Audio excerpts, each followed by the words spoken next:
Hello, hello. എല്ലാവർക്കും എഴുതാപ്പുറത്തിൻ്റെ അടുത്ത എപ്പിസോഡിലേക്ക് സ്വാഗതം. നമ്മൾ സ്ട്രേഞ്ചർ ദാൻ ഫിക്ഷൻ എന്നുള്ള ടോപ്പിക്കാണ് കൈകാര്യം ചെയ്തുകൊണ്ടിരുന്നത്. ഇനിയും കുറച്ച് രസകരമായ അനക്ഡോട്ട്സും പുസ്തകങ്ങളുടെ കാര്യങ്ങളുമായിട്ട് നമ്മളിത് കണ്ടിന്യൂ ചെയ്യുകയാണ്. അതെ, എസ് കെ പൊറ്റക്കാടിൻ്റെ സിംഹഭൂമി വായിച്ചിട്ട് അതിൻ്റെ അകത്ത് പറയുന്നുണ്ട് ഇവർ മസായി, ഐ തിങ്ക് മസായി ആണെന്ന് തോന്നുന്നു. അവര് അവസാനമാകുമ്പോൾ എന്ത് ചെയ്യുന്ന വെച്ച് കഴിഞ്ഞാൽ ഇവര് നൊമാഡ്സ് ആണല്ലോ, അവരിങ്ങനെ മൂവ് ചെയ്യും, വില്ലേജ് മൂവ് ചെയ്യും പല സ്ഥലത്തോട്ട്. അപ്പം പ്രായമായവരെ അവിടെ വില്ലേജിൽ ഉപേക്ഷിച്ചിട്ടാണ് പോവുക സാധാരണ. മിക്കവാറും അവരെ വന്യമൃഗങ്ങൾ തന്നെ ആഹാരമാക്കും. നമ്മള് അതൊക്കെ അഗൈൻ ആസ് എ ചൈൽഡ് നല്ലപോലെ ട്രോമറ്റൈസ് ചെയ്യുന്നതാണ്. ആ ഒരു ട്രോമ വേണം. നമ്മള് പിള്ളേരെ എത്രയും കോഡിൽ ചെയ്യാൻ പാടില്ലെന്നാണ് എന്റെ അഭിപ്രായം. യുറീക്കൊക്കെ ചെയ്തതാണ് കറക്റ്റ്. നമ്മളെ ഈ ഈ ഒരുപാട് സീസൺഡ് ആയിട്ടുള്ള ചിൽഡ്രൻസ് ഓതേഴ്സ് പറയുന്ന ഒരു കാര്യമുണ്ട്. നമ്മൾ ഈ കുട്ടികളുടെ കഥ എഴുതുമ്പോൾ ചിലരൊക്കെ മരണവും ഡേഞ്ചറും അങ്ങനത്തെ കാര്യങ്ങളൊക്കെ അവോയ്ഡ് ചെയ്യുള്ളൂ. പിള്ളേർക്ക് ഭയങ്കര ഇഷ്ടമാണ്, അവർക്ക് ഭയങ്കര ത്രില്ലിങ് ആ കാര്യങ്ങൾ, മരണവും. പിള്ളേർക്ക് അറിയണ്ടേ? ഇങ്ങനെയാണ് പിള്ളേര് വളരുന്നത്. കുറേശ്ശെ ട്രോമ കൊടുക്കുമ്പോഴാണ് പിള്ളേര് വളരുന്നത്. അതെ, അല്ലെങ്കിൽ പിന്നെ ഈ വലുതാവുമ്പം ഉള്ള ട്രോമ വരുമ്പോൾ ഇവർക്ക് താങ്ങാൻ പറ്റില്ല. Yeah. എന്നാലേ ഈ Anyways, ടോപ്പിക് പറഞ്ഞപ്പോൾ ആദ്യം ആലോചിച്ചൊരു കാര്യമുണ്ട്. നമുക്ക് ഇത് വായിച്ചതൊന്നുമല്ല, സ്കൂൾ ടെക്സ്റ്റ് ബുക്കിൽ ഉണ്ടായതാണ്. നമുക്ക് CBSE ടെക്സ്റ്റ് ബുക്കിൽ എനിക്ക് തോന്നുന്നു ലിറ്റററി റീഡറോ അല്ലെങ്കിൽ ഏതെങ്കിലും അങ്ങനത്തെ വല്ലതും ആയിരിക്കാം. അതായത് നമുക്ക് ആ ചാപ്റ്റർ പഠിപ്പിക്കുമ്പോൾ ആ ചാപ്റ്ററിനെ പറ്റി ചെറിയൊരു സ്നിപ്പറ്റ് ഉണ്ടാവും. അത് എക്സാമിന് ഉണ്ടാവില്ല. ഒരു ഇൻട്രസ്റ്റിംഗ് ഫാക്റ്റ് അതിൻ്റെ സൈഡിൽ ചെറിയൊരു പോർഷനായിട്ടുണ്ടാവും. ഇത് ടൈറ്റാനിക്കിനെ പറ്റിയായിരുന്നു, ഷിപ്പ്രെക്കിനെ പറ്റിയായിരുന്നു ചാപ്റ്റർ. എനിക്ക് ഓർമ്മയുണ്ട്, ടൈറ്റാനിക് അല്ല സ്പെസിഫിക് ആയിട്ട്. അപ്പോൾ അതിനകത്ത് ഇൻട്രസ്റ്റിംഗ് ആയിട്ട് പറഞ്ഞേക്കുന്ന സാധനം എനിക്കിപ്പോഴും ഓർമ്മയുള്ളൊരു കാര്യം, വയലറ്റ് ജെസോപ്പ് എന്ന് പറഞ്ഞൊരു നേഴ്സിനെ പറ്റിയാണ്. ഒരു ബ്രിട്ടീഷ് നേഴ്സാണ്. അപ്പോൾ ഞാൻ അതിൽ ആ ടെക്സ്റ്റിൽ പറഞ്ഞേക്കണത് പുള്ളിക്കാരി 2 ഷിപ്പ്രെക്ക് സർവൈവ് ചെയ്തു എന്നാണ് പറയുന്നത്. ഫസ്റ്റ് വൺ ടൈറ്റാനിക്കാണ്. സെക്കൻഡ് വൺ ടൈറ്റാനിക്കിൻ്റെ ആ കമ്പനി തന്നെ ഇറക്കിയ ഒരു ഷിപ്പ് ഉണ്ടായിരുന്നു, ബ്രിട്ടാനിക് എന്ന് പറഞ്ഞിട്ട്, HMS ബ്രിട്ടാനിക് എന്നൊരു ഷിപ്പ് ഉണ്ടായിരുന്നു. അതും പുള്ളിക്കാരി സർവൈവ് ചെയ്തു. അപ്പോൾ ഞാൻ ഇന്നലെ രാത്രി ഒന്ന് ലുക്കപ്പ് ചെയ്ത് നോക്കിയാണ് പേരറിയാൻ വേണ്ടിയിട്ട്. അപ്പോഴാണ് മനസ്സിലാവുന്നത് പുള്ളിക്കാരി 3 സർവൈവ് ചെയ്തിട്ടുണ്ട്. ഈവൻ ടൈറ്റാനിക്കിന് മുമ്പ് പുള്ളിക്കാരി HMS ഒളിമ്പിക് എന്ന് പറഞ്ഞൊരു ഷിപ്പിലുണ്ടായിരുന്നു. ആ ഷിപ്പും ഒരു വാർഷിപ്പുമായിട്ട് കൂട്ടിയിടിച്ചായിരുന്നു. അതിൻ്റെ പേര് ഹോക്ക് എന്നോ അങ്ങനെ എന്തോ ആയിരുന്നു. അത് ഇടിച്ച് അത് സർവൈവ് ചെയ്ത ആളാണ്. പിന്നെ ടൈറ്റാനിക്കിൽ പോയി, ടൈറ്റാനിക്കിൽ നിന്ന് സർവൈവ് ചെയ്തു. പിന്നെ അങ്ങനെ 3 പോയയുടെ എല്ലാം മുക്കിയിട്ട് വരുന്നതാണ്. പോയതൊക്കെ മുക്കിയിട്ടാണ് പുള്ളിക്കാരി വരുന്നത്. എല്ലാത്തിന്റെയും ബാത്റൂമിൽ പോയിട്ട് പൈപ്പ് തുറന്നിട്ടിട്ട് അടയ്ക്കാതെ പോയി കാണും. അതുപോലെ ടൈറ്റാനിക്കിൻ്റെ കഥ, ടൈറ്റാനിക് സംഭവിക്കുന്നതിനൊക്കെ കുറേ മുമ്പ് ഒരു നോവൽ വന്നായിരുന്നു. അതിൻ്റെ പേരെന്തോ ഫ്യൂട്ടിലിറ്റി എന്തായിരുന്നു. ഇത് ക്വിസ് കോമ്പറ്റീഷനും കണ്ട് ചോദിച്ചൊരു ക്വസ്റ്റ്യൻ ആണ്. പേര് ഫ്യൂട്ടിലിറ്റി എന്നാണ്. അത് കഴിഞ്ഞ് 10-20 കൊല്ലം കഴിഞ്ഞിട്ടാണ് ടൈറ്റാനിക് ഷിപ്പിന്റെ പേര് ടൈറ്റൻ എന്നാണ്. അതാണ് ഷിപ്പിന്റെ പേര്. ഏകദേശം സിമിലർ ആണ്. അത് ഇടിച്ചു മുങ്ങുന്നതല്ല, അത് മഞ്ഞുമലയെ തട്ടി മുങ്ങുന്നതായിട്ട് തന്നെയാണ് പറയുന്നതിൽ. അതുപോലെ തന്നെ ഇതിൽ പറയുന്നത് ആ ഷിപ്പ് അൺസിങ്കബിൾ ആയിരുന്നു എന്നായിരുന്നു അവരുടെ ഒരു വിശ്വാസം. ടൈറ്റാനിക്കും അങ്ങനെ തന്നെയായിരുന്നല്ലോ. അങ്ങനെ കുറേ സംഭവങ്ങളുണ്ട്. ഇതൊക്കെയാണ് എനിക്കൊരു ഓർമ്മ വരുന്ന കാര്യങ്ങൾ. നിങ്ങൾ ആരെങ്കിലും മറ്റേ ഇത് പറഞ്ഞപ്പോ വേറൊരു വ്യക്തിയുണ്ട് ഇതേപോലെ, ഹിരോഷിമയിൽ പോയപ്പം അവിടെ ആറ്റം ബോംബ് ഇട്ടു. പുള്ളി എങ്ങനെയോ സർവൈവ് ചെയ്തിട്ട് ഓടി രക്ഷപ്പെട്ട് നാഗസാക്കി. അവിടെ 2 ദിവസം കഴിഞ്ഞപ്പോ അടുത്ത ബോംബ്. അല്ല, പുള്ളി എന്നിട്ട് സർവൈവ് ചെയ്തു. അതും സർവൈവ് ചെയ്തു, ജീവിച്ചു. പിന്നെ പുള്ളി ജീവിച്ചു. അതാണ് പറയുന്നത്. റേഡിയേഷൻ ഇപ്പുറത്ത് വന്നപ്പോ നെഗറ്റീവ് ആയി പോയി കാണും. ചിലരുടെ തലയെ മറിച്ച് വരയുടെ പവറാ.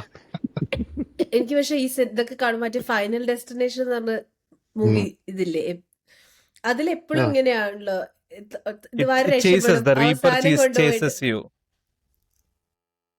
ആ ഒരു പടം കണ്ട ശേഷം എനിക്കൊന്നും നമ്മുടെ ജനറേഷനിൽപ്പെട്ട ആൾക്കാരും ഈ തടി കൊണ്ടുവന്ന ലോറിയുടെ പുറം പിടിക്കില്ല. ഇവിടെ സ്ഥിരമാണ് ഈ തടി കൊണ്ടുപോകുന്ന ലോറി. ആ ലൈനില് ഈ ലൈനില് ആരും കാണൂല. ഞാൻ ട്രിവാൻഡ്രത്ത് നിന്ന് ഒരു സമയത്ത് വന്നിരുന്നത് രാത്രി ബസ്സിന് വരാറ്. അപ്പോൾ അവിടുന്ന് ബസ് കയറി നമ്മുടെ കോട്ടയം കഴിഞ്ഞ് ഈ കുറുവലങ്ങാട് ആ ഭാഗമൊക്കെ എത്തുമ്പോൾ MC റോഡ് നല്ല വളവും തിരിവുള്ള കാടിനകത്തൂടെ പോകുന്നതാണ്. ഫുൾ റബ്ബർ എസ്റ്റേറ്റ് താഴത്തോട്ടൊക്കെ ഒന്ന് അങ്ങോട്ടോ ഇങ്ങോട്ടോ പോയാൽ പോകുന്ന പരിപാടിയാണ്. ആ സമയത്താണ് തടി ലോറികൾ ഇപ്പോൾ രാത്രി 12 മണി 1 മണിക്കൊക്കെയാണ് ആ വഴി പാസ് ചെയ്യുന്നത്. അപ്പോൾ തടി ലോറികൾ പോകും. അപ്പോൾ ഈ സാധനത്തിന് ബസ് ഓവർടേക്ക് ചെയ്യുമ്പോൾ വളവിലൊക്കെയാണ് ഓവർടേക്ക് ചെയ്യുന്നത്. അപ്പോൾ നമുക്കിങ്ങനെ സൈഡിൽ ഇരിക്കുമ്പോൾ കേൾക്കാം ഇങ്ങനെ ക്രീക്കിങ് കർന്ന് ചങ്ങല വലിയുന്ന ശബ്ദം. ചങ്ങലയല്ല, വടമാണ്. ഉം. വടത്തിലാണ് ഇരിക്കുന്നത് ഇതൊക്കെ. ആ വടം കെട്ടി വെച്ചിട്ട് നമ്മൾ ഞെട്ടിപ്പോവും. കാരണം ഒരു കെട്ടൊക്കെ ഉള്ളൂ, ആ ഒറ്റ കെട്ടിലാണ് ഇരിക്കുന്നത്. പക്ഷെ അവർക്കറിയാം അത് കെട്ടാൻ എങ്ങനെയാണെന്ന്. പക്ഷെ എങ്ങാനും ഇതെങ്ങാനും അഴിഞ്ഞു പോയ അവസ്ഥയാണ്. ഞാൻ അതിന്റെ ഒരു അത് സിനിമ തിയേറ്ററിൽ കണ്ടിട്ടുള്ളൂ. That's it. ഞാൻ 1 തിയേറ്ററിൽ പോയി കണ്ടതാ. ഞാൻ ആക്ച്വലി 2 ഞാൻ ആണ് ഒന്നും ആദ്യം കണ്ടിട്ടില്ല കാണുന്നത്, തിയേറ്ററിൽ. ഈ ഒരു സീനുള്ള പടം. അത് കണ്ടതിന് ശേഷം അതിനുശേഷം ഞാൻ ഫാനായി. ഫസ്റ്റ് ഒക്കെ കണ്ട് എനിക്ക് 4th വരെയൊക്കെ ഓക്കെ.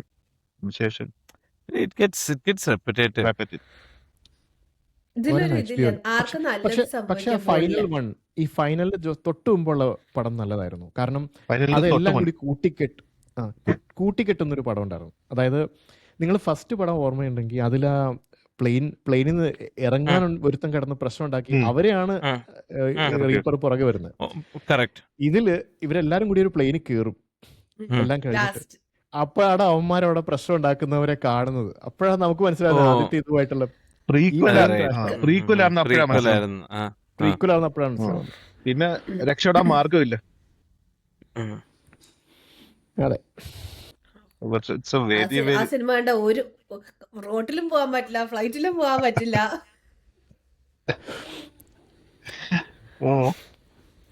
നിങ്ങൾ ആരെങ്കിലും ആ. ചെറിൽ സ്ട്രെയ്ഡിന്റെ ഇത് വായിച്ചിട്ടുണ്ടോ? വൈൽഡ് എന്നും പറഞ്ഞിട്ട്. ഇല്ല. വൈൽഡ് തന്നെയാണോ? ഒരു സെക്കൻഡ് ഒന്ന് നോക്കട്ടെ കേട്ടാ. ചെറിൽ സ്ട്രെയ്ഡ്. നോൺ ഫിക്ഷൻ ആണെങ്കിൽ എന്നോട് ചോദിക്കണ്ട, ഞാൻ പക്ഷെ വായിച്ചിട്ടുണ്ടായിരുന്നു. ഇത് അഗെയിൻ ഇറ്റ് റീഡ്സ് വൈൽഡ് തന്നെ. It reads like fiction. ശരിക്കും വെരി ഡിഫിക്കൾട്ട് ടു ബിലീവ്. സംഭവം എന്ന് വെച്ച് കഴിഞ്ഞാല് ഇത് എഴുതിയ ഈ ചെറിലിന്റെ അമ്മ മരിച്ചു പോകുന്നു. അമ്മ മരിച്ചു പോകുമ്പം she gets into trauma and she takes it out by she's a married woman. She just sleeps with everybody random. ഈ എന്താ പറയണേ, ഈ കടയുടെ I mean anywhere and with everybody. അപ്പോൾ she got into that kind of a spree where she got into the self destructive spree. അത് കഴിഞ്ഞിട്ട് പുള്ളിക്കാരത്തി ഇതെല്ലാം കഴിഞ്ഞിട്ട് she tries to reclaim herself by walking Pacific Crest trail എന്ന് പറഞ്ഞൊരു സാധനമാണ് ഇവിടെ US-ലെ. ഒരറ്റം തൊട്ട് മറ്റേ അറ്റം വരെ സിയറ നെവഡ മൗണ്ടൻസിന്റെ മുകളിൽ കൂടെ ഉള്ളൊരു ട്രെയിലാണ്. ഭയങ്കര നീളമുള്ള വളരെ ഡിഫിക്കൽട്ട് ടു വാക്ക് ട്രെയിലാണ്. അത് പുള്ളിക്കാരത്തി എൻഡ് ടു എൻഡ് ട്രാവൽ ചെയ്ത് she got her life back. Beautiful book. അതിന്റെ ഒരു മൂവി ഉണ്ട്, നമ്മുടെ റീസ് വിതർസ്പൂൺ ആക്ട് ചെയ്തത്. എന്താ പേര് പറഞ്ഞേ? ഷെറിൽ സ്ട്രേഡോ? വൈൽഡ്. വൈൽഡ്. Cheryl Strayed. അതും ഷീ സേസ് ദാറ്റ് റൈറ്റ്. പുള്ളിക്കാരത്തിയുടെ ജീവിതവും പുള്ളിക്കാരത്തിയുടെ ലാസ്റ്റ് നെയിമും kind of it was prophetic. Strayed. Straight. So another famous behind the scenes പറയാനുള്ളത് ഡ്രാക്കുള എല്ലാവർക്കും അറിയാവുന്നൊരു കഥയാണ്. ഇപ്പോഴും ഔട്ട് ഓഫ് പ്രിന്റ് ആകാത്തൊരു ബുക്കാണ്. ഇഷ്ടംപോലെ അഡാപ്റ്റേഷൻസ് ഉണ്ട്. ആക്ച്വലി അത് കോപ്പിറൈറ്റ് ഫയൽ ചെയ്തതിൽ എന്തോ മിസ്റ്റേക്ക് സംഭവിച്ചിട്ട് ആ ഒരു സ്റ്റോറിയും ക്യാരക്ടറൊക്കെ പെട്ടെന്ന് തന്നെ പബ്ലിക് ഡൊമൈൻ ആയി. അതുകൊണ്ട് ഇഷ്ടംപോലെ ഫിലിംസും അഡാപ്റ്റേഷൻസ് ഒക്കെ വന്നൊരു സംഭവമാണ് ഡ്രാക്കുള. 1897 ഇത് റിലീസ് ആകുന്നത് ഡ്രാക്കുള.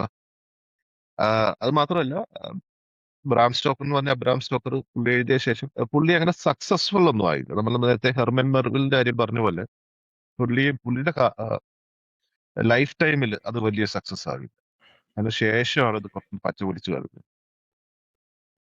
എനിവേ 1897 ഇത് ഈ ഡ്രാക്കുള റിലീസ് ആയത്. ഒരുപാട് ട്രാൻസ്ലേഷൻസ് ഉണ്ടായിട്ടുണ്ട്, ഒരുപാട് അഡാപ്റ്റേഷൻസ് ഒക്കെ ഉണ്ടായിട്ടുണ്ട്. ചിലതൊക്കെ അൺഓതറൈസ്ഡ് ആണ്. ഇപ്പൊ ഇതിന്റെയൊക്കെ ഫസ്റ്റ് ഫിലിം അഡാപ്റ്റേഷൻസ് വരുന്നത്, ഫസ്റ്റ് വൺ ഒരു ഹംഗേറിയൻ ഫിലിം ആയിരുന്നു. അത് അണ്ടർ ദ റഡാർ പോയി. കാരണം ആ സമയത്ത് ഈ ഹംഗേറിയൻ ഓഡിയൻസിന് വേണ്ടി മാത്രം ഉണ്ടാക്കുന്ന പടമാണ്. യൂറോപ്പിലെ ബാക്കി ആൾക്കാർക്കൊന്നും പെട്ടെന്ന് അറിയില്ല. അത് കുഴപ്പമില്ലാതെ പോയി. രണ്ടാമത്തെ അഡാപ്റ്റേഷൻ നോസ്ഫെറാറ്റു ആണ്. അവർ പേരൊക്കെ മാറ്റി. പക്ഷെ പക്ഷെ ഇത് പിടിച്ച്, ഇത് എനിക്കൊന്ന് ജർമ്മനോ എന്തോ ആണ്. ഇത് പിടിച്ചു കഴിഞ്ഞിട്ട് ബ്രാം സ്റ്റോക്കറിന്റെ വിഡോ ആണെന്ന് തോന്നുന്നത്, പുള്ളിക്കാരി കേസൊക്കെ കൊടുത്തു. അങ്ങനെ 1922 ഇറങ്ങിയ പടമാണ്. അതും 1924 ആയപ്പോഴേക്ക് ഇത് നിർത്തിച്ച് ഇതിന്റെ എല്ലാ പ്രിന്റും ഡിസ്ട്രോയ് ചെയ്തു ഒഫീഷ്യൽ.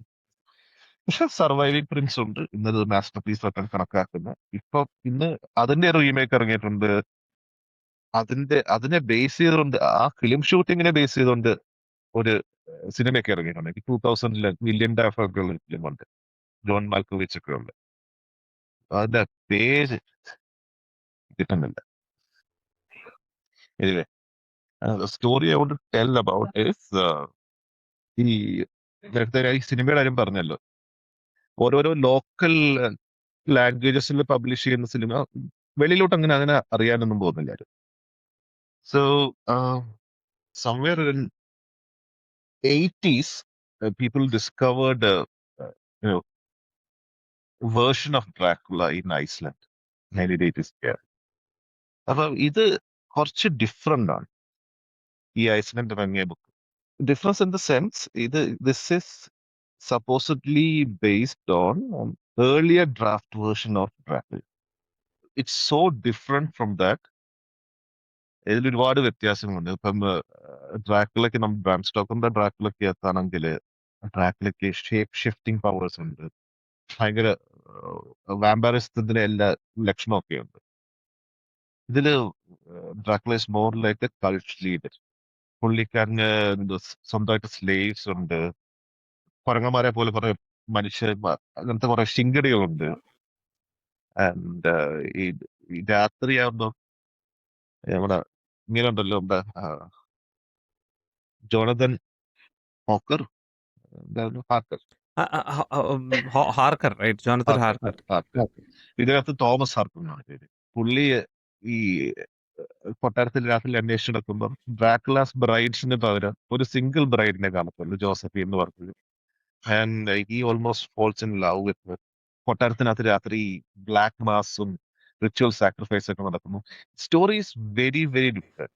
ഇതിന്റെ ഒരു പ്രിഫേസ് ഒക്കെയുണ്ട്. പ്രിഫേസ് സപ്പോസിഡ്ലി ബ്രാം സ്റ്റോക്കർ എഴുതിയതാണെന്ന് പറയുന്നു. പക്ഷേ it has so many references to Jack the Ripper murders, Thames torso murders. അതൊക്കെ ഇംഗ്ലണ്ടിൽ ആ സമയത്ത് നടന്ന കുറെ കൊലപാതകങ്ങൾ, അതിനെ കുറിച്ചൊക്കെ റെഫറൻസ് ചെയ്ത്. എന്നിട്ട് ഈ കഥ ഡ്രാക്കുളയുടെ ഡബിൾ ആണ്. ഇതിന് നമ്മുടെ എഡ്ഗർ അലൻ പോയുടെ കഥകളുമായിട്ടൊക്കെ സാമ്യം. കാർമില എന്ന് പറഞ്ഞ മുമ്പ് ഉണ്ടായിരുന്ന ഒരു വാമ്പയർ നോവലുണ്ട്, അതുമായിട്ടൊക്കെ നല്ല സാമ്യം. അങ്ങനെ വേറെ കുറെ സ്റ്റോറീസിന്റെ ഒക്കെ ഒരു മിക്സ്. അല്ല, പുള്ളി പറഞ്ഞിട്ടുണ്ട് കാർമില് ആണ് പുള്ളിയുടെ ഇൻസ്പിറേഷൻ. ചെറുതായിട്ട് ഞാനൊന്ന് മോഷ്ടിച്ചിട്ടുണ്ട്. രസം എന്ന് വെച്ചാൽ ഇതിനകത്ത് കൊടുത്തേക്കുന്ന ഡീറ്റെയിൽസ് ഒക്കെ, ഇൻഫാക്ട് ഡ്രാക്കുള ലണ്ടനിൽ വരുമ്പോ പുള്ളി ആദ്യം സ്റ്റേ ചെയ്യുന്നത് ലണ്ടനിലെ ഈസ്റ്റ് എൻഡ് ആണ്. ഈ ജാക്ക് ദ റിപ്പർ മർഡേഴ്സ് ഒക്കെ നടക്കുന്നതെല്ലാം ഈസ്റ്റ് എൻഡിലാണ്, കുറച്ച് നൊട്ടോറിയസ് ആയിട്ടുള്ള സ്ഥലമാണ്. പിന്നീടാണ് ബ്രാം സ്റ്റോക്കർ അത് മാറ്റിയത് ഇംഗ്ലീഷ് കൺട്രി സൈഡിലേക്ക് ആക്കുന്നത്. ഇതിനകത്ത് ഡ്രാക്കുള വരുന്നത് ഈസ്റ്റ് എൻഡിലോട്ട് തന്നെ. So in a way it's actually based on Bram stoker's first draft. നമുക്ക് ആർക്കും കാണാൻ കിട്ടാത്തൊരു ഡ്രാക്കുളയാണ്. കാരണം it's not surviving in any form in English. അപ്പം സംഭവം എന്ന് വെച്ചാൽ ഈ 80s മുതൽ ഈ സാധനമുള്ള കാര്യം എല്ലാവർക്കും അറിയാം. പക്ഷേ ഐസ്ലൻഡിക് ലാംഗ്വേജ് വായിക്കാൻ കഴിവുള്ള റിസർച്ചേഴ്സ് ആരും ഇല്ല.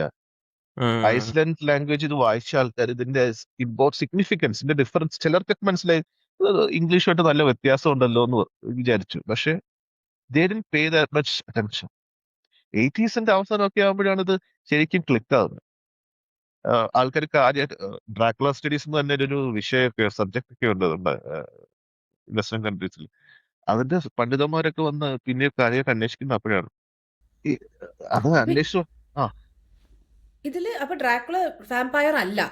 അതോ വാമ്പയർ ആണോ? Is cult it's leader. Cult leader is mysterious. അതുകൊണ്ട് നമുക്ക് 100% വാമ്പയർ അല്ലെന്ന് പറയാൻ പറ്റത്തില്ല. പക്ഷെ for He has got some powers. Some powers. His got some powers. പക്ഷെ പുള്ളി പകലൊക്കെ ഇറങ്ങി നടക്കും. അതിൽ വലിയ ഓ, കുഴപ്പമൊന്നുമില്ല. വാമ്പയർ അല്ല. അല്ലല്ല, ഒരു അത് മന്ത്രവാദിയൊക്കെ പോലെ. ഈ ഒരു ബ്ലാക്ക് മാജിക് ഒക്കെ ചെയ്യുന്നവർ. അല്ല, നമ്മൾ ഈ വാമ്പയർ സൺലൈറ്റിൽ കത്തിപ്പോകുന്ന കഥയൊക്കെ നോസ്ഫെറാറ്റു ആണ് കൊണ്ടുവരുന്നത്. ശരിക്കും ഡ്രാക്കുളയ്ക്ക് പകലിറങ്ങി നടക്കാം. He'll be little bit more weak, അത്രയേ ഉള്ളൂ. അപ്പം അത് നമുക്ക് നോക്കിയിട്ട് പറയാൻ പറ്റത്തില്ല he's not a vampire. So it's a little bit ambiguous. തിളങ്ങുന്നല്ലോ സ്പാർക്ലിംഗ് സൺലൈറ്റ്. Twilight. എനിക്ക് തോന്നുന്നു പിന്നെ മീനയൊക്കെ ഇങ്ങനെ സൈഡിൽ കൂടെ അങ്ങ് ചേരും, കളത്തിലങ്ങ് ചേരും ലാസ്റ്റ്. ഉം. പിന്നെ ബാരിങ്ടൺ എന്ന് പറഞ്ഞൊരു ക്യാരക്ടർ ഉണ്ട്. അദ്ദേഹം ആക്ച്വലി ഇതിനകത്ത് ഫസ്റ്റ് ഡ്രാഫ്റ്റ് ഉണ്ടായിരുന്നതാണ്. പുള്ളിയെ പിന്നെ സെക്കൻഡ് ഡ്രാഫ്റ്റ് ആയി കഴിയുമ്പോഴേക്കും ബ്രാംസ്റ്റർ പുള്ളിയുടെ കുറച്ച് റോളൊക്കെ എടുത്ത് വാൻ ഹെൽസിംഗിന് കൊടുത്തിട്ട് പുള്ളി ഔട്ടാക്കി. ബാരിങ്ടൺ ഇല്ല, പക്ഷെ ഇതിനകത്ത് ബാരിങ്ടൺ ഉണ്ട്. So it's actually based on that first draft. എങ്ങനെ ഈ ഫസ്റ്റ് ഡ്രാഫ്റ്റ് കിട്ടിയെന്ന് ആർക്കും ഇത് മനസ്സിലാവുന്നില്ല. പിന്നെ കുറച്ച് പ്ലാജറിസം ഉണ്ടായിരുന്നു. കാരണം അതിലോട്ടും വരാം. ഈ സംഭവം ആക്ച്വലി ഐസ്ലാൻഡിക് ലാംഗ്വേജിൽ 1900 ഇറങ്ങിയത്, സീരിയലൈസ്ഡ് ആയിരുന്നു തോന്നുന്നു. മാർട്ട് മിർഖാന എന്നാണ് ഇതിന്റെ പേര്. ഇതിന്റെ ട്രാൻസ്ലേറ്റർ എന്ന് പറയുന്ന മനുഷ്യൻ വാൾഡിമർ അസ്മുൻസൺ, പുള്ളിയാണ് ട്രാൻസ്ലേറ്റർ എന്ന് പറയുന്നത്. സോ ഇത് എനിക്കത് 2003 സ്വീഡിഷ് ഒരു മാനുസ്ക്രിപ്റ്റ് ആൾക്കാർ കണ്ടുപിടിക്കുന്നത്. സ്വീഡനില് ഇത് ഈ ഡ്രാക്കുള ഇറങ്ങിയ പിറ്റേ വർഷം മുതൽ ഒരു സ്വീഡിഷ് പത്രത്തില്, ഡാഗൻ എന്ന് പറഞ്ഞ പത്രത്തില് ഇത് സീരിയലൈസ്ഡ് വന്നു. അപ്പൊ അതിന്റെ ഒരു കോപ്പിയാണ് ഈ ഐസ്ലാൻഡിക് വൺ. ഐസ്ലാൻഡിക് വൺ അവിടെ നിന്ന് എടുത്തതാണ്. അപ്പൊ ഈ സ്വീഡിഷ് സംഭവം ആർക്കും അറിയില്ലായിരുന്നു. 2017 തോന്നുന്നത്, സോറി 2014 കണ്ടുപിടിക്കുന്നത്. 2017 ഇതിന്റെ ട്രാൻസ്ലേഷൻ പബ്ലിഷ് ചെയ്യുന്നത്. അത് പബ്ലിഷ് ചെയ്തപ്പോഴാണ് ഫുൾ വേൾഡിന് മനസ്സിലാകുന്നത്. സ്വീഡിഷ് കഥയുടെ പേര് മോർക്രെറ്റ്സ് വാക്ടർ. ഈ രണ്ടിന്റെയും അർത്ഥം പവേഴ്സ് ഓഫ് ഡാർക്ക്നെസ് എന്നാണ്. പിന്നെ ഇംഗ്ലീഷ് ട്രാൻസ്ലേഷൻ എങ്ങനെയാണ്? The powers of darkness, the lost Dracula, അല്ലെങ്കിൽ ഡ്രാക്കുള ദ ഫസ്റ്റ് ഡ്രാഫ്റ്റ്. അങ്ങനെ കുറെ ബുക്സ് ഇറങ്ങി. ഇത് നോൺ ഫിക്ഷൻ തന്നെ ആൾക്കാർ അഡാപ്റ്റ് ചെയ്തിട്ട്. ഇത് നേരത്തെ പറഞ്ഞല്ലോ, ഇത് പബ്ലിക് ഡൊമൈനിലല്ല ഡ്രാക്കുള. അപ്പൊ ആൾക്കാർക്ക് ഇത് ഒരു ട്രാൻസ്ലേഷൻ വന്നു കഴിഞ്ഞാൽ ആൾക്കാർക്ക് എങ്ങനെ വേണമെങ്കിലും ഇറക്കാം. കൂടുതൽ ആൾക്കാർ ഇതിനെ കുറിച്ച് അറിഞ്ഞ് പല പല ട്രാൻസ്ലേഷൻസ് ഇറങ്ങിയിട്ടുണ്ട്. The first Dracula, the lost Dracula എന്നൊക്കെ പറഞ്ഞു. ബേസിക്കലി ആ നോവലിന്റെ ടൈറ്റിൽ പവേഴ്സ് ഓഫ് ഡാർക്ക്നെസ് ആണ്. അതായത് ഭയങ്കര ഒരു റെവലേഷൻ ആയിരുന്നു ഇത് ഇറങ്ങിക്കഴിഞ്ഞപ്പോൾ. വൺ ഹൈപ്പ് ആയിരുന്നു. കാരണം this is the first draft of Dracula എന്ന് പറഞ്ഞിട്ട് ബിക്കേം എ ഹ്യൂജ് ന്യൂസ്. എനിക്ക് അത്രയും ഓർമ്മയുണ്ടോന്ന് അറിയില്ല. അത് ഇറങ്ങിയ സമയത്തൊക്കെ ഭയങ്കര സംഭവമായിരുന്നു. ഫോറയിലൊക്കെ ആർട്ടിക്കിൾ ആഫ്റ്റർ ആർട്ടിക്കിൾ ഇതിനെ കുറിച്ച് പറയാനുണ്ട്. And of course, we cannot miss talking about Vinay's Dracula. Cult classic ആണത്. Cult classic. അതെ, വിനയൻ പക്ഷെ മറ്റേ അങ്ങേര് ക്രോസ് ഓവർ കൊണ്ടുവരാൻ പോവാ. അറിഞ്ഞായിരുന്നോ? ഞാൻ ട്രെയിലർ അതിശയൻ. ട്രെയിലർ അല്ല, അനൗൺസ്മെന്റ്. പോസ്റ്റർ അത് അനൗൺസ്മെന്റ് മാത്രമായിരിക്കും വിചാരിക്കുന്നു. നോക്കാം. ഓക്കെ, ഇതിലെ ഒരു കാര്യം കൂടെ പറഞ്ഞു നോക്കാം. ഡ്രാക്കുളറ്റ്സ് എന്നാണ് ഡ്രാക്കുളയുടെ പേര്. ഡ്രാക്കുളയുടെ പേര് ഡ്രാക്കുളറ്റ്സ്, ഡ്രാക്കുളറ്റ്സ്. Swedish version. ഞാൻ വെച്ചു ഡ്രാക്കുളയുടെ കുട്ടികളെ ആയിരിക്കും ഡ്രാക്കുളറ്റ്സ്. ഇപ്പൊ അതിനെക്കുറിച്ച് ഒരുപാട് ഡിബേറ്റ് നടക്കുന്നുണ്ട്. ഇത് ഓതറൈസ്ഡ് ട്രാൻസ്ലേഷൻ ആണോ അതോ ഇത് അടിച്ചു മാറ്റിക്കൊണ്ടുപോയത് അൺഓതറൈസ്ഡ് ഫാൻ ഫിക്ഷൻ എന്നൊക്കെ ആരൊക്കെ പറഞ്ഞു. രസം എന്ന് വെച്ചാൽ ഐസ്ലാൻഡിൽ ഈ സാധനം ഇറങ്ങിക്കഴിഞ്ഞപ്പോഴേ ഒരൊറ്റ സിംഗിൾ റിവ്യൂ കിട്ടിയത്, full negative, utter garbage, utter trash എന്നൊക്കെയാണ് കൊടുത്തത്. ബട്ട് ഡിസ്പൈറ്റ് ദാറ്റ് ഐസ്ലാൻഡിൽ ഭയങ്കര ഹിറ്റായിരുന്നു. പത്രത്തിൽ ഒരു വർഷമായിട്ട് സീരിയലൈസ് ചെയ്ത് വന്നേ. അപ്പൊ വലിച്ചു നീട്ടുന്നതുകൊണ്ട് ഗുണമുണ്ട്.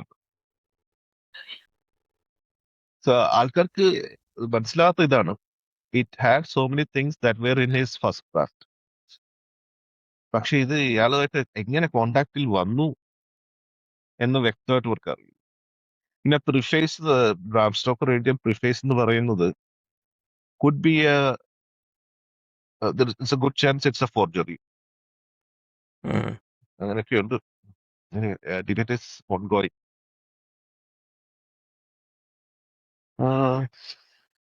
What else? എന്ന് പറയുമ്പോൾ വേറൊരു സ്റ്റോറി ഇങ്ങനെ പറയാം. ലൈക്ക് ഈ നോവല് എഴുതാൻ വേണ്ടി ആൾക്കാർ റിസർച്ച് ചെയ്യുമല്ലോ. ചില മിടുക്കന്മാരുണ്ട് നോവൽ എഴുതാൻ വേണ്ടി. ഇപ്പം ഡിറ്റക്റ്റീവ് നോവൽ എഴുതാൻ വേണ്ടി ആൾക്കാരെ കൊന്ന ആൾക്കാരുണ്ട്.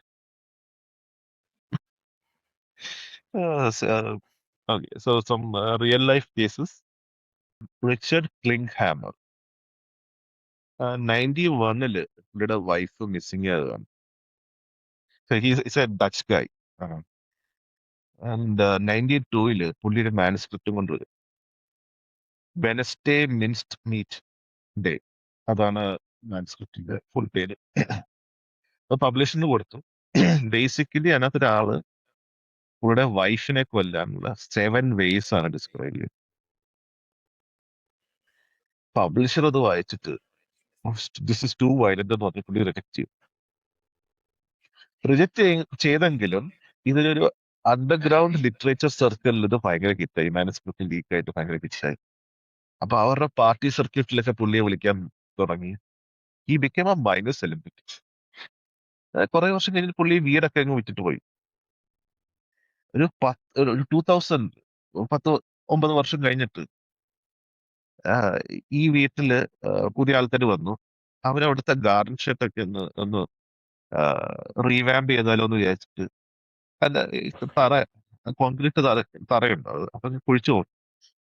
അപ്പൊ നോക്കുമ്പോ അത് ദൃശ്യം ബോർഡിലൊരു അസ്ഥികൂടം. പിന്നെ പുള്ളി അറസ്റ്റ് ചെയ്ത്, പുള്ളി കുറ്റസമ്മതം നടത്തി, അറസ്റ്റ് ചെയ്ത് എനിക്കത് 2 വർഷത്തിനുള്ളിൽ പുള്ളി ഇറങ്ങിയെന്ന് തോന്നും. He died 10 years ago. ഓരോ ആൾക്കാരെ കോക്കിയായിട്ട് മരണത്തിന്റെ കഥകളൊക്കെ. വൺ റിസർച്ച് ആയി പോയല്ലോ. അല്ല പുള്ളി വിചാരിച്ചാണ് 7 ഐഡിയാസ് ട്രൈ ചെയ്ത് ഒരെണ്ണമാണ് സക്സസ്ഫുൾ ആയത്, അല്ലെങ്കിൽ 8 ആയനെ അത്. പുള്ളി വിചാരിച്ചാണ് എന്തായാലും കൊന്നു, അതിന്റെ അനുഭവം വേസ്റ്റ് ആകണ്ട, കഥ എഴുതിക്കളോ. ഒരു കഥ എഴുതിക്കണം. പിന്നെ മൈനർ സെലിബ്രിറ്റി ഒക്കെ ആയല്ലോ. ഇനി എന്ത് വേണം? പിന്നെ അതേപോലെ സിമിലർ ആയിട്ട് കുറെ സ്റ്റോറീസ് ഉണ്ട്. ക്രിസ്ത്യൻ ബാല എന്ന് പറഞ്ഞ ഒരാള്, പോളണ്ടുകാരനാണ്.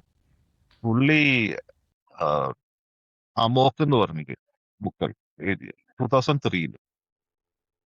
അപ്പം 2000 ഒരു കൊലപാതകം ഉണ്ടായിരുന്നു ഒരു ബിസിനസ്സുകാരൻ്റെ, ജാൻ സ്റ്റോസ്കി. അയാളെ കൊന്നു കഴിഞ്ഞിട്ട് ഇപ്പം പുള്ളിയുടെ ഫോൺ മിസ്സിംഗ് ആണ്. അപ്പൊ പോലീസുകാർക്ക് ആ സമയത്ത് കാര്യമായിട്ടൊന്നും ചെയ്യാൻ പറ്റിയില്ല. അന്വേഷിച്ചു, വിട്ടു. ഒരു 3-4 വർഷം കഴിഞ്ഞിട്ടാണ് ഒരു കുറച്ചുകൂടെ ഡീറ്റെയിൽ ആയിട്ട് അന്വേഷിച്ചപ്പോഴാണ് അവരെ ഫോൺ ട്രാക്ക് ചെയ്ത് ഈ പറഞ്ഞ ക്രിസ്ത്യന്റെ അടുത്തോട്ട്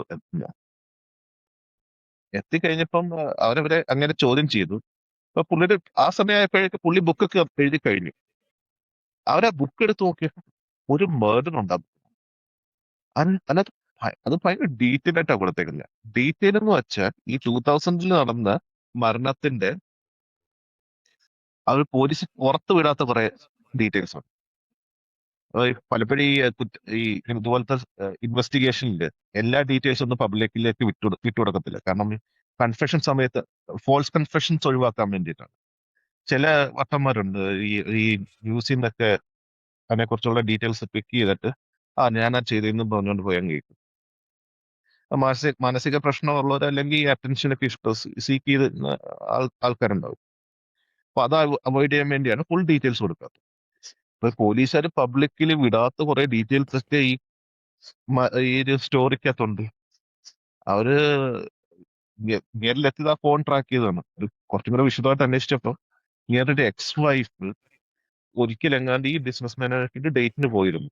അതിന്റെ അസൂയ കാരണം പുള്ളി ചെയ്തു വെച്ച പരിപാടിയാണ്. അങ്ങനെ 2008 പുള്ളിക്ക് ശിക്ഷ വിധിച്ചു. ആൻഡ് 25 വർഷം തടവ് ശിക്ഷ. എന്തെല്ലാം കഥകൾ. ആ, ഏ, ലൂ യോങ് ബ്യോ പുള്ളി ഇതേപോലെ ഒരു സക്സസ്ഫുൾ ഓതറാണ്. ചൈനയില് 95 പുള്ളിയുടെ കൂട്ടാളിയും കൂടെ 4 പേരെ കിട്ടി. 2017 പുള്ളിയുടെ ബുക്ക് ഇറക്കിയിരുന്നു ദ ഗിൽറ്റി. ആൻഡ് അതിന്റെ ഇൻട്രഡക്ഷനിൽ പുള്ളി പറയുന്നുണ്ട്, പുള്ളി വേറൊരു സെക്കൻഡ് പാർട്ടിൽ വേറൊരു കഥ പറയുന്നുണ്ട്. ആ കഥയുടെ പ്രിമൈസ് എന്ന് വെച്ചാല് ആ സ്റ്റോറി ഇതാണ്: the beautiful writer who killed. ഒരു സ്ത്രീ, ഷീസ് എ റൈറ്റർ, പുള്ളിക്കാരി ഒരുപാട് കൊലപാതകങ്ങൾ ചെയ്തിട്ടുണ്ട്, പക്ഷെ പിടിക്കപ്പെട്ടു. അതാണ് പ്രിമൈസ്. ആ ഇൻട്രഡക്ഷനിൽ പുള്ളി അതിനെ കുറിച്ച് പറയുന്നു. ഈ 2017 വന്ന സംഭവം അത് അത് അതിന്റെ വഴിക്ക് പോയി. 2019 ഈ പഴയ 95 കേസ് DNA എവിഡൻസ് ഒക്കെ വെച്ചിട്ട് ചൈനീസ് പോലീസ് കണ്ടുപിടിച്ചു. They tracked it to him. പോലീസുകാര് പുള്ളിയുടെ വാതിൽ മുട്ടിയപ്പം പുള്ളിക്കാരൻ പറഞ്ഞതാ, എന്താ എത്ര വൈകിയേ, ഞാൻ നിനക്ക് വേണ്ടി കാത്തിരിക്കുകയായിരുന്നു. അപ്പൊ ആ പുള്ളിക്കാരന് അത്രയും വർഷം കൊണ്ട് ആ ഗിൽട്ട് പുള്ളി അങ്ങനെ തിന്നോണ്ടിരിക്കുകയാണ്. കാരണം ആ സമയത്ത് ഒരു ബിസിനസ്സുകാരനെ കൊല്ലാൻ വേണ്ടിയിട്ടാണ് പണം ഉണ്ടാവുമെന്ന് വിചാരിച്ചിട്ട് ഒരു ബിസിനസ്സുകാരനെ കൊന്നത്. അതിന് ദൃസാക്ഷിയായിട്ടുള്ള അവർ സ്റ്റേ ചെയ്ത ബെഡ് ആൻഡ് ബ്രേക്ക്ഫാസ്റ്റിലെ 2 കപ്പിളുണ്ട്. അവരെ കൊല്ലേണ്ടി വന്നു. അവരുടെ കൊച്ചുമോനുണ്ട്, 13 വയസ്സുള്ള കുട്ടി, അവനെയും കൊന്നു. അപ്പൊ അതിന്റെ ഒരു ഗിൽട്ട് പുള്ളി അഫക്ട് ചെയ്യുന്നുണ്ടായിരുന്നു. അപ്പൊ ഭാര്യയ്ക്കുള്ള കത്തിലൊക്കെ പുള്ളി അതാ എഴുതി വെച്ചേക്കുന്നത്, എനിക്ക് ഇപ്പോഴൊരു ആശ്വാസം കിട്ടുന്നതെന്നൊക്കെ പറഞ്ഞിട്ട്. ബട്ട് 2019 എക്സിക്യൂട്ട് ചെയ്തു പുള്ളി.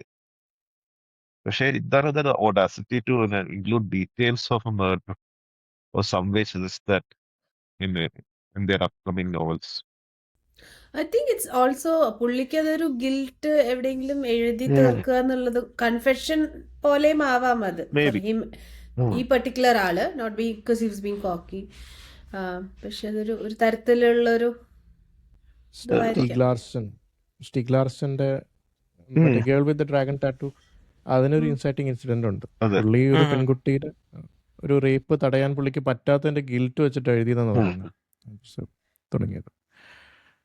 അപ്പൊ പിന്നെ നമുക്ക് ഉറപ്പിച്ച് പറയാൻ പറ്റത്തില്ല. കാരണം ഈ ചൈനയില് ഇത് യൂഷ്വലി വധശിക്ഷ കിട്ടിക്കഴിഞ്ഞാല് 2 വർഷം കൊണ്ട് അവരത് നടത്തും. ആ 2 വർഷത്തിനുള്ളിൽ if they show enough remorse അത് ജീവപര്യന്തമാക്കാനുള്ള ചാൻസ് ഉണ്ട്. അപ്പൊ അതിനുവേണ്ടി ചെയ്തു കൂട്ടിയതാണോ എന്ന് അറിയില്ല. ക്രിസ്ത്യൻ ബാലയുടെ കാര്യത്തില് വാസ് പ്യുവർ ഓഡാസിറ്റി. കാരണം പുള്ളിയുടെ കമ്പ്യൂട്ടർ തപ്പി നോക്കിയപ്പോ അതിൽ 2ാമതൊരു നോവലിന്റെ പ്ലാനിങ് ഉണ്ടായിരുന്നു. അതിനുവേണ്ടിയുള്ള കൊലപാതകത്തിന് പുള്ളി റിസർച്ച് ചെയ്തുകൊണ്ട് നടക്കും. പുതിയ ഭാര്യ അന്വേഷിച്ചുകൊണ്ടിരിക്കുകയായിരുന്നായിരിക്കും. അല്ല, ആരെങ്കിലും കൊന്നാ മതിയായിരിക്കും അടുത്ത കഥ. ഈ പ്രേം നസീറിന്റെ മറവിൽ തിരിവ് സൂക്ഷിക്കുക എന്നിട്ട് പടമാണ്, വളവിൽ തിരിവ്. വളവിൽ തിരിവ്. അതിനകത്ത് പുള്ളി ഒരു നോവലിസ്റ്റാണ്. പുള്ളി നോവലിസ്റ്റായിട്ട് പുള്ളി പോകുന്ന സ്ഥലത്ത് ഒരു ഒരു ഏകാന്തതയ്ക്ക് വേണ്ടിയിട്ട് ഒരു സ്ഥലത്തേക്ക് മാറി താമസിക്കുകയാണ് പുതിയ നോവലിന് വേണ്ടിയിട്ട്. അപ്പോൾ സിനിമയ്ക്കോ നോവലിനോ. അപ്പോൾ അവിടെ ഒരു പ്രശ്നമുണ്ട്, ഒരു വളവുണ്ട്. ആ വളവിൽ എപ്പോഴും ഒരു ജീപ്പ് പ്രത്യക്ഷപ്പെടും. അവിടുത്തെ പഴയൊരു ബ്രിട്ടീഷ് സായിപ്പിൻ്റെ ജീപ്പാന്നാണ് പറയുന്നത്. അത് രാത്രി വരും, അതിലെ പോകുന്ന വണ്ടികൾ അപകടത്തിൽപ്പെടും. പെട്ടെന്ന് ജീപ്പ് ഫ്രണ്ടിൽ വരുമ്പോൾ അവർക്ക് തിരിക്കാൻ സ്ഥലമില്ലാതെ അവർ കൊക്കയിലേക്ക് വീഴും. അപ്പോൾ പുള്ളി അതിനെപ്പറ്റിയൊരു കഥ എഴുതും. കഥ എഴുതി പുള്ളി അവസാനം കഥ എഴുതിയതുപോലെ ആകും. എന്താണ് അതിൻ്റെ ബാക്കിലുള്ള ഇതെന്ന് പറഞ്ഞിട്ടൊരു പുള്ളിയുടെ ഇമാജിനേഷൻ വെച്ചൊരു കഥ എഴുതും. അപ്പോൾ നമ്മൾ വിചാരിക്കാത്ത ആളായിരിക്കും വില്ലനായിട്ട് വരുന്നത്. കാണാത്തവർക്ക് വേണ്ടിയിട്ട് യൂട്യൂബിലുണ്ട് സിനിമ, കണ്ടല്ലേ? കണ്ടോ? നല്ലതാ, സിമ്പിൾ പടമാണ്. ചിരിക്കാനുണ്ട് പണ്ട് കുറെ. കണ്ടതാ, കാരണം പണ്ട് കണ്ടതാ. അൺഇൻറ്റൻഷണൽ കോമഡി ഉണ്ട്. പണ്ടത്തെ കുറെ ഒന്നും ഓർമ്മയൊന്നുമില്ല. അറിയാലോ, പഴയ ഡയലോഗുകളും അതൊക്കെ, അങ്ങനെ കുറെ കാര്യങ്ങളുണ്ട്. പക്ഷെ കഥ രസമാണ്, അതിൻ്റെ ഒരു ട്വിസ്റ്റൊക്കെ നല്ല രസമാണ്. എന്താ പടത്തിന് പേര്? വളവിൽ വളവിൽ തിരിവ് തിരിവ് സൂക്ഷിക്കുക. സൂക്ഷിക്കുക. മറവിൽ തിരിവ് അപകടം. സൂക്ഷിക്കുക എന്നാണ്. വളവിൽ തിരിവ് അപകടം എന്നല്ലായിരുന്നാ? അല്ല, മറവിൽ തിരിവ് സൂക്ഷിക്കുക, അങ്ങനെ എന്തോ ആണ് പേര്. അത് നസീർ കൊള്ളാം. മറവിൽ തിരിവ് സൂക്ഷിക്കുക 72. ഒരു ചെറിയ കാര്യം കൂടി, ഇന്നലെ അത് മറ്റേ ചാറ്റിലിട്ടിരുന്നു. ഇത് ഈ പറഞ്ഞ പോലെ ഇങ്ങനത്തെ സാധനങ്ങളൊക്കെ കൂടുതൽ വരുന്ന അനിക്ഡോട്ടലായിട്ടാണ്. ഈ മറ്റേ നമ്മുടെ റീഡേഴ്സ് ഡൈജസ്റ്റ് ഒക്കെ ആയിരിക്കും അതിൻ്റെ മെയിൻ സംഭവം. അതിൽ ഒരു സംഭവം വായിച്ചതാണ്. ഒരു ബുക്ക് അതിൻ്റെ ഫസ്റ്റ് എഡിഷൻ ഒരു ബസ്സിൽ ട്രാൻസ്പോർട്ട് ചെയ്യുമായിരുന്നു. ഫസ്റ്റ് എഡിഷൻ മുഴുവൻ കത്തിപ്പോയി. അതായത് ബസ് മറഞ്ഞു, ബസ്സിന് തീ പിടിച്ച ഫസ്റ്റ് എഡിഷനിലെ കോപ്പീസൊക്കെ കത്തിപ്പോയി. ആ ബുക്കിൻ്റെ പേര് ദ വെയ്വേർഡ് ബസ് എന്നായിരുന്നു ഒരു സംഭവം ഉണ്ടായിരുന്നു. അങ്ങനെ കുറച്ച് കാര്യങ്ങളുണ്ടായിരുന്നു. ഇതൊക്കെ കറക്റ്റാണെന്ന് അറിയില്ല. കാരണം വേറൊരെണ്ണം ഞാനന്ന് നേരത്തെ പറഞ്ഞിട്ടുണ്ട്. ഈ നമ്മുടെ JFK അസാസിനേഷൻ നടന്ന സമയത്ത് US പെട്ടെന്ന് മൗണിംഗ് പ്രഖ്യാപിച്ച് എല്ലാ പരിപാടികളും നിർത്തി. അപ്പോൾ അവിടെ ഒരു പബ്ബിൽ ഇത് എഴുതുന്ന ആൾ പറയുന്നതാണ്, ഒരു പബ്ബോ ഒരു ക്ലബ്ബോ അവിടെ കണ്ടൊരു പരിപാടി നടക്കുന്നുണ്ടായിരുന്നു. അപ്പോൾ ഒരു ബാൻഡ് പെർഫോം ചെയ്യുന്നുണ്ടായിരുന്നു അവിടെ. അപ്പോൾ ആ ബാൻഡ് പെട്ടെന്ന് ആ പരിപാടി അവരുടെ അടുത്ത് നിർത്താൻ പറഞ്ഞു. ക്ലബ്ബ് ക്ലോസ് ചെയ്യുവാണ്, പോവാന്ന് പറഞ്ഞു. എൻ്റെ ഓണർ വന്ന് പറഞ്ഞു. അപ്പോൾ ഈ ഓണറോട് ആ ബാൻഡിൻ്റെ ലീഡ് സിംഗർ പറഞ്ഞു എന്താ കാര്യം എന്ന് വെച്ചപ്പോൾ പുള്ളി പറഞ്ഞു ഇങ്ങനെ പ്രസിഡൻറ്റിന് അസാസിനേഷനാണ്. ഇവർ നാട്ടുകാരല്ല, ഒരു പുറത്തുനിന്ന് വന്നതാണ്, കുറച്ച് ഫേമസ് ആയി വരുന്ന ഒരു ബാൻഡാണ്. അപ്പോൾ അവരോട് പറഞ്ഞപ്പോൾ അവർ പറഞ്ഞു that's what happens when you get famous, you get shot എന്ന് പറഞ്ഞു ആ lead singer. This is recounted by the owner's grandson. അപ്പോൾ ആ ലീഡ് സിംഗറിൻ്റെ പേര് ജോൺ ലെനൻ എന്നായിരുന്നു, ബാൻഡിൻ്റെ പേര് ബീറ്റിൽസ് ആയിരുന്നു എന്നൊരു കഥയുണ്ട്. എനിക്കറിയില്ല ആ സമയത്ത് ഈ ബ്രിട്ടീഷ് പോപ്പ് ബാൻഡ് ആ സമയത്ത് അവിടെ US ടൂർ ചെയ്തിരുന്നോ അല്ലെങ്കിൽ ഒരു ക്ലബിൽ പോയി പരിപാടി അവതരിപ്പിച്ചിരുന്നോ എന്നൊന്നും അറിയില്ല. പക്ഷേ ഇങ്ങനെ കുറേ സാധനങ്ങൾ വായിച്ചു. ഇപ്പോൾ ഇത് വെറും ഫിക്ഷൻ ആവാം, പറയാൻ പറ്റില്ല. ഇതൊക്കെയാണ് എനിക്കാകെ ഓർമ്മയുള്ളത്. ഓക്കെ, അപ്പൊ എന്നാ വൈൻഡ് അപ്പ് ചെയ്യാം. അപ്പോൾ എല്ലാവർക്കും ഇനിയൊരു എപ്പിസോഡിൽ കാണാം. Till then this is Ezhuthappuram signing off. Sandeep, Lekha, Anoop and Krishnakumar.